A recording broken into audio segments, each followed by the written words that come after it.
Bom, pessoal, tudo bem? Tô aqui para resolver as questões aí da tarefa de leis de Newton com vocês, tá bom? Então, a dinâmica vai ser a seguinte: eu vou ler as questões, né, através da plataforma QMágico, e eu lendo as questões, vocês acompanham a leitura e observem as resoluções. Qualquer dúvida, manda lá que a gente resolve, tá bom? Então vamos lá, gente. Questão número 1, a questão da FUVEST. Ó, um carrinho A de massa 20 kg é unido a um bloco B de 5 kg por meio de um fio leve e inextensível, conforme a figura a seguir. Inicialmente, o sistema está em repouso devido à presença do anteparo C, que bloqueia o carrinho A. Na letra A, a pergunta é: qual o valor da força que o anteparo C exerce sobre o carrinho A? Bom, então, vamos lá, vamos aplicar os conceitos de leis de Newton aqui. Vocês vão ver que essas coisinhas sempre se repetem, tá bom? Então, o que eu vou fazer, ó? Eu vou separar os corpos. Eu vou colocar o corpo A aqui. E vou colocar o corpo B aqui. Ah, professor, por que você está separando? Bom, primeiramente, para o desenho não ficar muito poluído. Segundo, é melhor para você se organizar, tá bom? Então, vamos desenhar as forças que nos interessam aqui. Vejam, ele pediu a força que o anteparo C exerce sobre o carrinho A. Então, eu já vou aqui colocar a força que o C faz no A. Ó. O C segura o carrinho A. Então, o C faz uma força horizontal e para a esquerda no carrinho A. Ok? Quem puxa o carrinho A? O que está puxando o carrinho A? O fio. Força aplicada em fio é chamada de tração ou tensão. Beleza? Ah, tem peso, tem normal? Tem, mas só nos interessa o movimento na horizontal, tá? Agora vamos lá. O bloco B, ele está querendo puxar o A. Então, tem uma força que puxa ele, que é vertical e para baixo, que é o seu peso. Peso do carrinho B.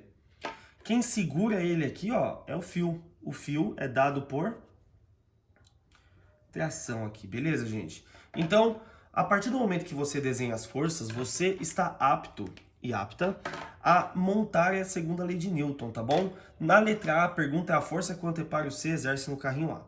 Então, vamos analisar isso aqui, ó.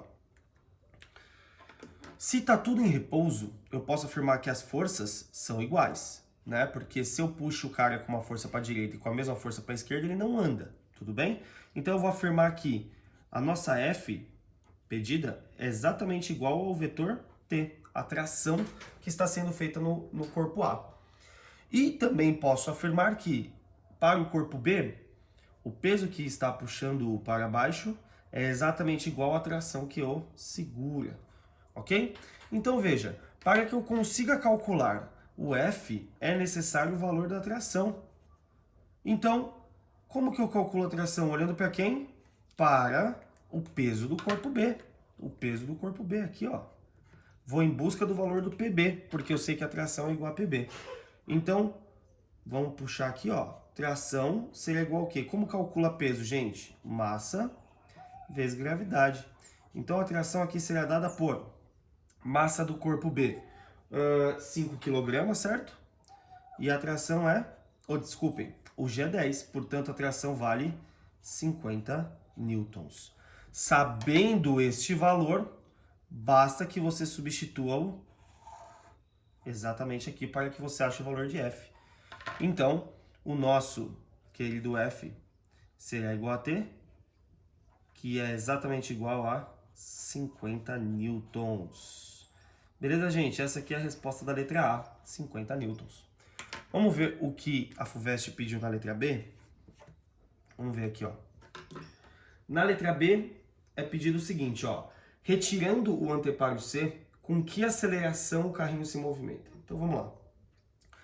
Ao retirarmos o anteparo C, a força F deixa de existir. Então imagine hipoteticamente que esse F não está aqui, ok? Montaremos as equações de força resultante para os dois corpos, né?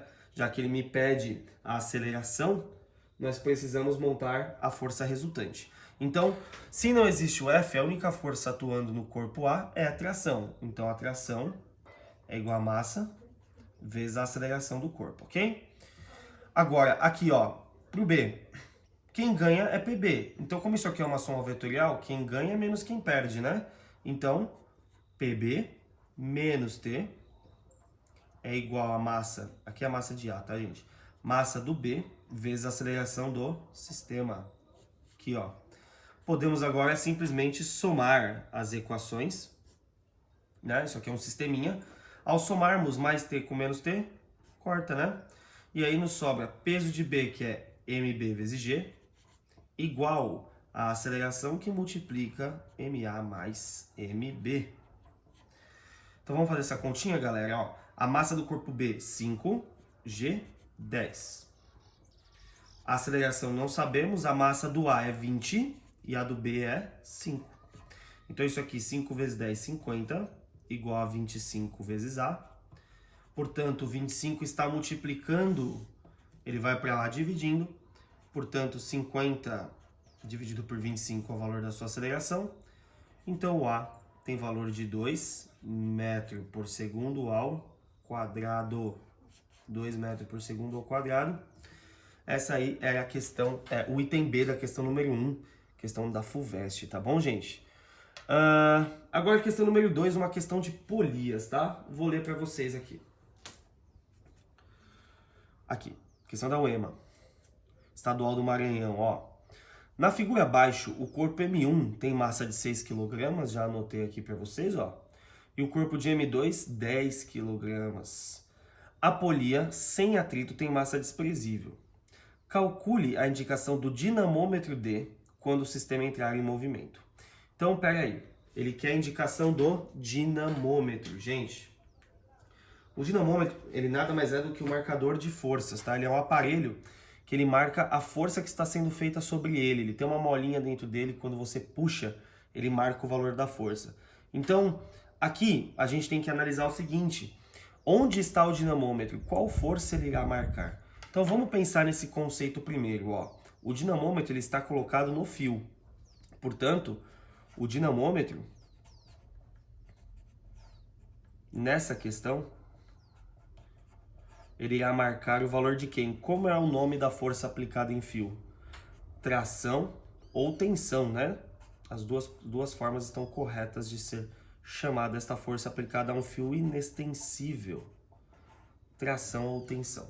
Então, vamos guardar aqui, porque esse será nosso objeto de estudo, será a grandeza que iremos procurar, ok? Agora vamos desenhar as forças aqui, ó. Separando os corpos da situação, vou colocar aqui lado a lado o corpo M1 e o corpo M2. Ao desenharmos as forças aplicadas a esse corpo, já sabemos que ambos estão presos ao mesmo fio, então ambos vão sofrer o mesmo valor de tração.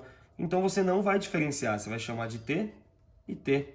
Diferentemente de quando temos um corpo aqui no meio, que aí o fio muda. Este fio é o mesmo, galera. O dinamômetro só é um marcador, ele não funciona como um corpo novo, tá bom? E ambos possuem massa e estão sob a ação de um campo gravitacional, portanto, ambos os corpos possuem peso. Então, vou colocar aqui, ó, peso 1 e peso 2. A partir desse momento aqui, você vai analisar para onde é o movimento dos corpos, para onde o sistema anda, né? Veja, o corpo 2, ele possui uma massa maior que o corpo 1, portanto, ele possui aí um peso maior. Então, a tendência é que o 2 desça e o 1 suba. Logo, vamos começar pelo 2 e montar as equaçõezinhas da segunda lei? Colocar aqui, ó, começar pelo 2, tá? Peso 2 menos a tração, ó, P2 menos tração, porque o peso do 2 está ganhando, igual a massa 2, que é M2, vezes a aceleração do sistema. Já o 1, quem ganha é a tração, porque ele sobe, né? Então, tração menos peso 1 é igual a massa 1 vezes a aceleração do sistema. Vou colocar os vetores aqui. Montamos um sistema de equações. Agora basta que você some as equações. Mais T com menos T corta. Então vai ficar P2 menos P1. Já vou colocar aqui, ó, M2 vezes G menos M1 vezes G igual a aceleração que multiplica a soma das massas M1 mais M2. Vamos resolver isso daqui, gente, ó. M2 é 10 e o G é 10. Então, 10 vezes 10, aqui vai dar 100. Menos M1 vezes G. 6 vezes 10, 60. Igual a aceleração, que multiplica a soma das massas M1 mais M2. 10 mais 6, 16.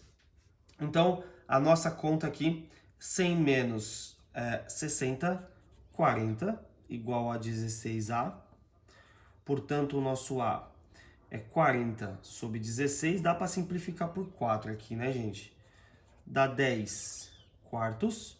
Simplificando por 2 em cima e embaixo, 5 meios metro por segundo quadrado.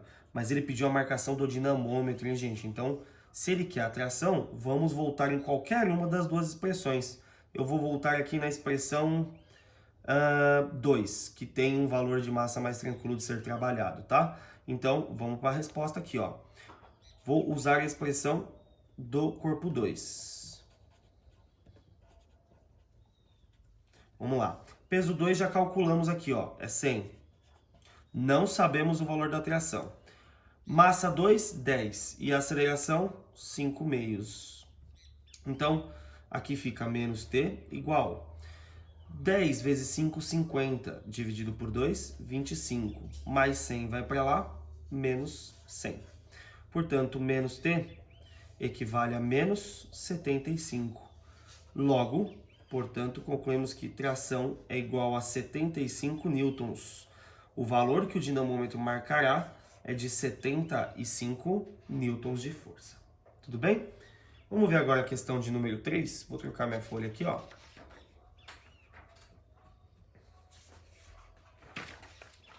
Aqui, ó. Questãozinha número 3. Vou lê-la com vocês todos aí. Vamos lá, questão da UDESC. O corpo A de massa 1 kg está sob um plano inclinado B de inclinação 60 graus com a horizontal e comprimento de 5 metros, conforme mostra a figura a seguir. Então, temos um corpo A de massa 1 kg que está apoiado num plano inclinado de 60 graus com a horizontal, sendo que o comprimento deste plano inclinado é de 5 metros. Despreze o atrito entre os corpos A e B. O corpo B é o plano, tá bom, gente? E usa a aceleração da gravidade G igual a 10. E ele deu alguns valores aí, ó. Seno de 60 é raiz de 3 sobre 2. Cosseno de 60 é meio. E a tangente de 60 é raiz de 3. Então, temos aí A e B. Na letra A, a pergunta é: calcule a altura H da cunha. Vamos lá. Então, a pergunta na letra A é a altura da onde parte o nosso corpo A, com o referencial colocado no solo, né? Então, letra A. Galera, vamos lá, ó. Se você tem um plano inclinado, eu sempre falo para vocês, você precisa visualizar triângulos aqui, né? Então, veja, temos um triângulo retângulo aqui nessa situação, cuja pergunta é o cateto oposto ao ângulo de 60. Logo, podemos concluir que, se eu tenho a hipotenusa e eu preciso do cateto oposto, sabendo o valor do ângulo, utilizaremos a relação trigonométrica seno. Seno de 60. Cateto oposto sobre hipotenusa. O seno de 60, como bem colocado na questão, ele vale raiz de 3 sobre 2. Gente, não é para você se apoiar nesses dados de ângulos notáveis. Tabela dos ângulos 30, 45 e 60, você tem que saber de cabeça o seno, cosseno e a tangente, tá bom? Aí ele deu um suporte e já forneceu esses valores, mas é bom saber de cabeça já esses valores trigonométricos, tá bom? Então, raiz de 3 sobre 2 é igual a h sobre 5. Uma igualdade de duas frações multiplica-se em x, né? Então, para isolar o h, o 5 vem multiplicando raiz de 3. Logo, o hzinho, que é a cunha do plano inclinado, vale 5 raiz de 3 sobre 2, neste caso, metros. 5 raiz de 3 dividido por 2, metros. Vamos dar uma olhadinha na letra B? Vamos ver o que a letra B esperava do candidato aí. A letra B pergunta o seguinte para vocês, ó. A aceleração do corpo A, ao ser solto na extremidade superior do plano inclinado, mantendo o plano inclinado imóvel em relação ao chão. Então ele quer a aceleração do corpo A. Gente, a aceleração dentro das leis de Newton é calculada através da segunda lei, né? Então vamos desenhar aqui, rapidamente, três vetores, ó. O peso no plano inclinado é decomposto em dois eixos, no eixo x e no eixo y. Então temos o peso em y e o peso em x. Além disso, temos também a força de contato da superfície com o corpo, que é a normal. A soma vetorial desses três carinhas vai anular, né, o normal com PY, sobra-se só o PX. Logo, se a força resultante é a soma dos vetores e ela é calculada como massa vezes a aceleração, somando os três vetores, sobra-se o PX. Então, PX é igual a massa vezes a aceleração. PX tem que lembrar agora como que abre o PX e o PY, porque eles são decomposições vetoriais do peso, em função do ângulo de 60. Então, o PX é calculado como P vezes seno de θ, igual a massa vezes a aceleração do sistema. Peso, mg, então mg seno θ, igual a m vezes a. Massa multiplicando os dois lados, vai embora. Sua aceleração será calculada por g vezes seno de θ. O g ele forneceu que é 10. Seno de 60 já sabemos, é raiz de 3 sobre 2. 10 dividido por 2, 5. Olha que interessante, a aceleração é 5 raiz de 3, quase o valor da altura, né? Metro por segundo ao quadrado. 5 raiz de 3 metros por segundo quadrado. Item B, respondido. Agora a questão número 4. Questão número 4, da VUNESP. A figura mostra um bloco de massa mzinho subindo uma rampa sem atrito, inclinada de um ângulo θ, depois de ter sido lançada com uma certa velocidade inicial. Então, aí ele fala, despreze a resistência do ar. Na letra A, faça um diagrama vetorial das forças que atuam no bloco e especifique a natureza de cada uma delas. Olha que interessante aqui, galera. Temos uma questão extremamente conceitual em relação à especificidade das forças. Quando eu falo especificidade de forças, é você explicar de onde ela vem, o porquê ela está ali, tá? Então, primeiro item, a gente vai focar bastante nessa parte conceitual de origem de forças, tá? Se você lembrar de pelo menos duas, numa questão de segunda fase, isso já te ajuda, tá bom? Não deixa em branco, sempre coloca alguma coisa que você lembre que seja correta, né? Então, temos aqui, ó, o peso, ele será decomposto em dois eixos. Primeiro, no eixo Y, segundo, no eixo X, pois ele é um vetor oblíquo em relação ao seu plano inclinado. Existe também, neste formato de questão que ele coloca, o contato do bloco Mzinho com o plano inclinado. Logo, se o bloco Mzinho empurra o plano empurra o bloco. Então, temos aqui a terceira lei de Newton, né? Lei da ação-reação. Temos a força normal aqui surgindo. Vamos pensar um pouco agora. Ele falou que não tem atrito. Então, se o bloco sobe, não existe a força contrária ao movimento. Ele falou que o bloco sobe. Ele não disse que o bloco é empurrado. São duas coisas completamente diferentes. Então, você não vai concluir que existe uma força fazendo com que ele suba. Ele já foi empurrado e você está vendo nessa situação ele já subindo o plano. Então, também não existe essa força empurrando. Não tem fio para que haja tração. Não tem mola para que haja força elástica. Logo, as únicas duas forças atuantes nesse sistema são a normal e o peso. Claro, o peso decomposto em dois eixos. Então, esse aqui é o diagrama que foi pedido. E aí ele pede lá, né, a especificidade, né, das forças. Qual é a natureza delas? Então, você poderia responder assim, ó. Força-peso, sempre colocando o vetor. O peso é uma força de atração que existe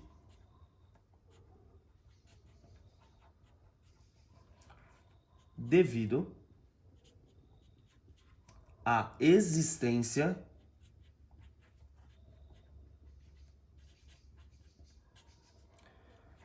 de um campo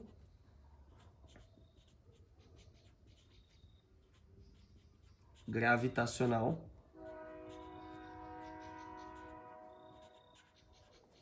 que interage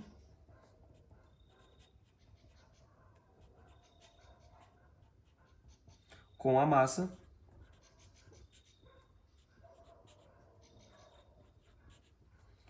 do seu objeto de análise.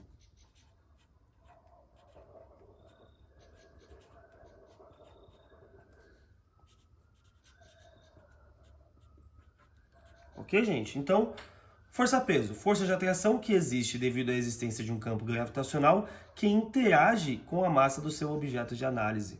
Esta é a definição de força-peso.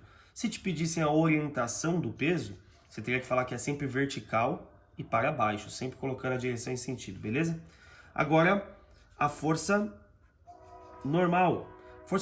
A força normal é mais simples, tá? Ela é uma força de contato. Ponto.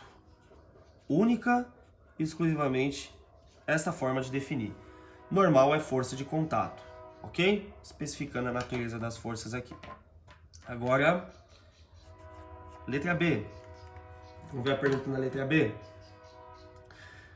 Determine o módulo da força resultante no bloco em termos de massa, da aceleração g da gravidade e do ângulo θ. Dê a direção e o sentido dessa força, tá vendo? Questão extremamente conceitual. Então, primeiro, ele te pede para determinar o módulo, ou seja, o valor da força resultante em função de m, g e θ. Então, olha como isso daqui fica bem explicadinho quando você entende o que é uma soma vetorial. Ao somarmos normal com py, eles se anulam por ter o mesmo módulo. Sobra quem? Px. Então, força resultante igual a massa vezes a aceleração. A força resultante é tratada nesta situação pelo vetor resultante, o vetor que sobra da sua soma, que é Px. Px igual a massa vezes a aceleração. Agora vamos lá. O Px é o peso decomposto no eixo x. É calculado como peso vezes o seno de θ, igual a m vezes a. Peso é m vezes g.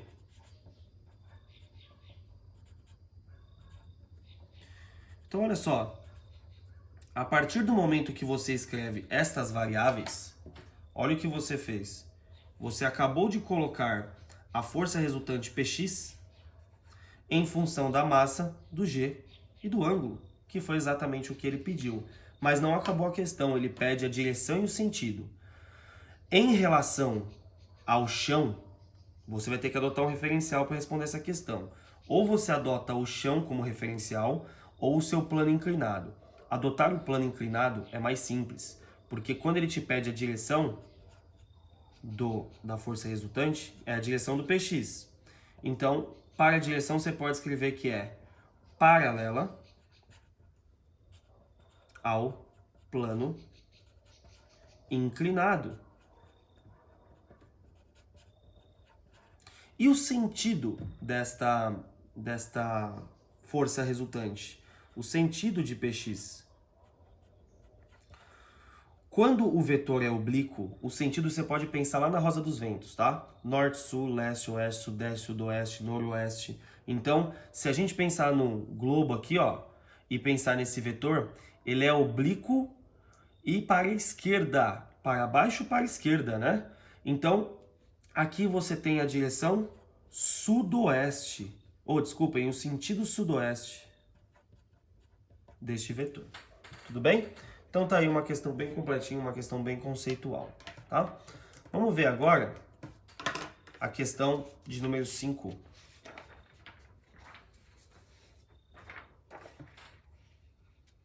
Questão de número 5, vou ler com vocês, tá? Dois pesos P1 e P2 estão unidos por meio de um dispositivo, conforme mostra a figura abaixo. Tem aí um arranjo de uma polia fixa com uma polia móvel. Aí ele fala: desprezando-se atritos e a inércia dos fios e polias, ache a aceleração do peso P1, supondo que este se movimente para baixo. Então vamos lá. Temos aqui uma situação de polia fixa e polia móvel, tá legal? As forças pesos já estão desenhadas. O que a gente vai fazer aqui é desenhar as trações, tá? Então, temos aqui a tração no fio de cor verde, vou chamar de T1, ok? Para esta polia móvel, ela tem um T1 aqui e um T1 aqui. O fio em que está pendurado o bloco 2 é outro fio, portanto, outro valor de tração. Vamos chamar de T2. Então, para a polia, T2 aponta para baixo. O que eu posso observar sobre T1 em relação a T2? Para que esta polia fique suportada, para que ela não rompa, não caia, as duas trações que apontam verticais e para cima, 2T1, deve ser igual a 1T2, ok? Então vamos guardar essa relação aqui, muito importante mesmo. E vamos analisar agora os blocos, por assim dizer. Para o bloco 2, T2 aponta para cima, ok? É o que ergue a polia móvel. Então, a questão coloca que P1 desce, né? Então vamos montar aqui, ó, a equação da segunda lei. Quem ganha menos quem perde aqui, ó. Força resultante, P1 menos T1, igual a massa do corpo 1 vezes a sua aceleração, ok? Lembrando sempre que a pergunta do cara aí é a aceleração. E para 2, se 1 desce, o 2 sobe, né? Então vai ficar T2 menos P2 igual a massa 2 vezes a aceleração do sistema, ok? Então temos novamente um sistema a ser resolvido. Ao somarmos aqui, teremos um problema, né? Porque temos T1 e T2, porém T2 pode ser escrito em termos de T1. Se eu tenho em T2 dois T1s, quanto que é 2 menos 1? 2T1 menos 1T1, sobra 1T1. Então vai ficar P1 mais T1 menos P2 é igual à aceleração, que está multiplicando a soma das massas M1 mais M2, ok? Bom, vamos ver o que a gente consegue descobrir aqui, ó. Temos o peso do corpo 1 e do corpo 2, ambos valem 40 newtons. Então, 40 mais T1 menos 40 é igual à aceleração, que multiplica a soma das massas. Galera, se o peso é 40, a massa é 4. Então, aqui é 4 mais 4. Então, mais 40 com menos 40 vai embora. Tração 1 é exatamente igual a 8 vezes A. 8A. Então, o A equivale a T1 sobre 8. O que a gente pode fazer agora? Como sabemos uma expressão bem determinada para a aceleração, podemos substituir, por exemplo, aqui, ó. Vamos substituir na primeira expressão? Substituindo a aceleração na primeira expressão lá. P1 menos T1 igual a massa 1 vezes a aceleração. Só que a aceleração é T1 sobre 8, né? Agora, vamos calcular isso aqui, ó. Peso 1, já sabemos, é 40. Menos T1 igual. Massa do corpo 1, de novo, se o peso é 40, a massa é 4. Vezes T1 sobre 8. Simplificando o 4 com 8, sobra 2 aqui embaixo e 1 aqui em cima. Então, nossa substituição fica com essa carinha aqui, ó. 40 menos T1 igual a T1 sobre 2. Jogando para lá, ó, vai ficar 40 igual T1 sobre 2 mais T1. Então, 40 igual T1 sobre 2 mais 1 inteiro é 3 T1 sobre 2. Pode tirar o MMC aqui se quiser, vai chegar nisso aqui, ó. Portanto, 2 está dividindo, vai multiplicando, dá 80. 3 está multiplicando, vai dividindo, 80 dividido por 3 igual a T1. Agora, descobrindo o valor de T1, podemos substituir esse T1, este valor de T1, no lugar de T1 aqui, para descobrirmos a aceleração, né? Vamos ver quanto que dá isso aqui? A aceleração seria igual a T1, que é 80 sobre 3, dividido por 8. Então, conserva a primeira,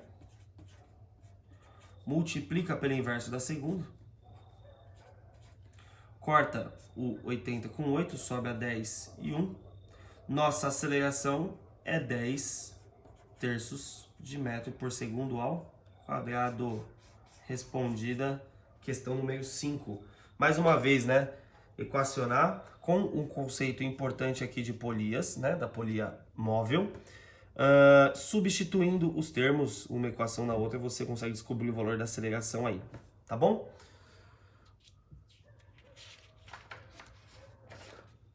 Bom, gente, por hoje é isso, tá bom? As questões número 6 e 7, a questão número 7 está no caderno de vocês, foi resolvida antes dessa crise que tivemos aí. A questão número 6 da polia com os 3 blocos pendurados foi resolvida hoje, tá? Vocês têm a resolução aí. Então, não adianta a gente ficar enrolando aqui, tá bom? Então, espero que vocês estejam tendo um bom estudo. Não desistam, tá? Que já já isso daí vai passar, beleza? Um beijo pra todo mundo.